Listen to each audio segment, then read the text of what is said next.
Ohio Senator Jon Husted. He's a member of the Senate Health Committee. Senator, welcome back to National Report. You know, the last time we spoke, we were in the middle of the shutdown. We didn't know quite when it would end, but now we can see the light at the end of the tunnel. So what did lawmakers really accomplish here? Well, the Democrats didn't accomplish anything other than put people through 43 days now of pain and unnecessary suffering. But we finally, as Republicans, did what we said we would do.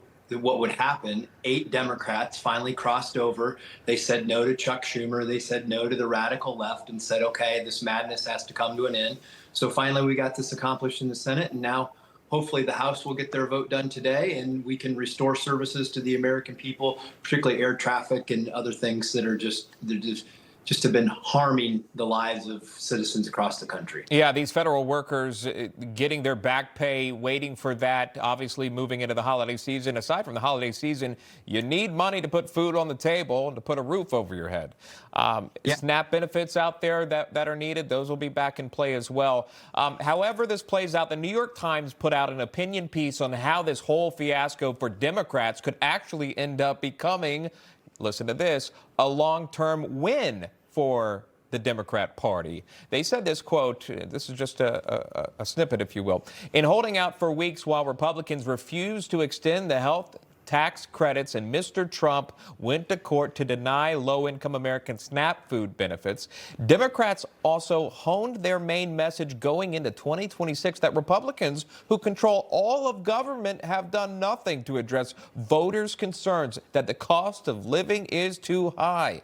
Mr. Trump may have a unique ability to keep his party together, but he also unites Democrats who might otherwise descend into a full-scale civil war. Are they grasping at straws with this article? What is your analysis of it?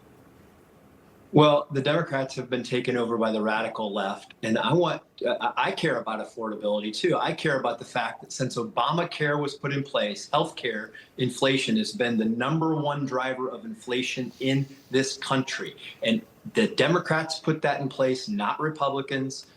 The fact that healthcare is unaffordable is a complete and total ownership for the Democrats in this country because it's their policies that created it. However, I think Republicans have the opportunity to say, you know what, we want to make health care more affordable.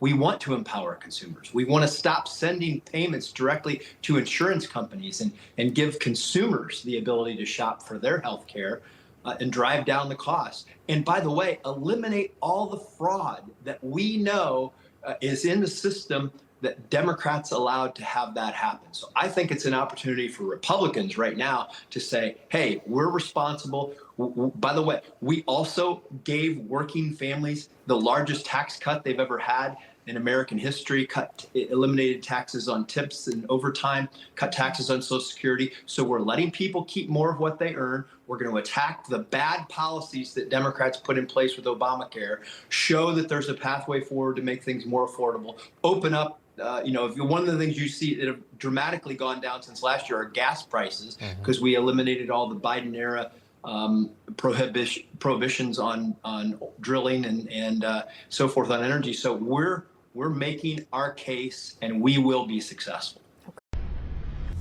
Information. Truth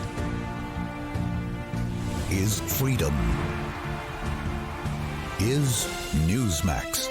It's real news for real people.